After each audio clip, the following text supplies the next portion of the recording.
the faith of Abraham has always amazed me. We have someone here, when God calls him, God tells him to leave the familiar, to leave his land. And Abraham does it, and he just steps out and goes. And God promised that he was going to be this great nation. And, just the faith alone to think, okay, I'm going to do something so good that I'm going to have this legacy that people are going to remember me. That's going to take a lot of faith. But, to be a nation, you got to have people. And he was without child. And really, at this point, he was older, and the only heir to his house was a homeborn slave that would receive the inheritance because Abraham didn't have any children.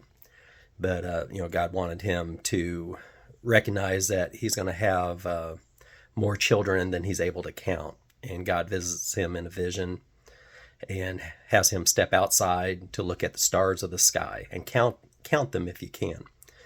And, if you've been out camping or if you live in the country, when you go outside and there's no city lights or street lights, you can see the stars.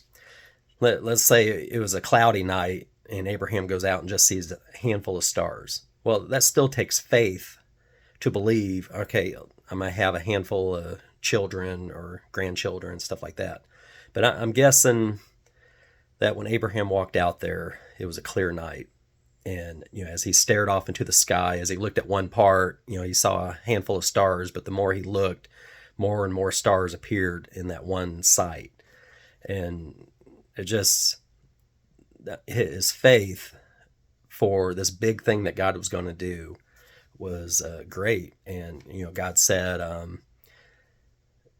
well, then Abraham believed in the Lord, and it was reckoned unto him as righteousness. And the word reckoned is basically, it's a legal term that Abraham's faith was accredited to him as righteousness. So that little bit of work of believing was all he needed to do to be righteous in front of God.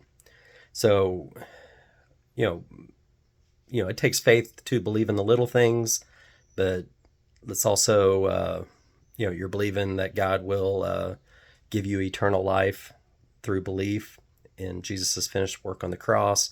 Believe God in the big things in your life, that, he can change things in your marriage, your family, or even your business.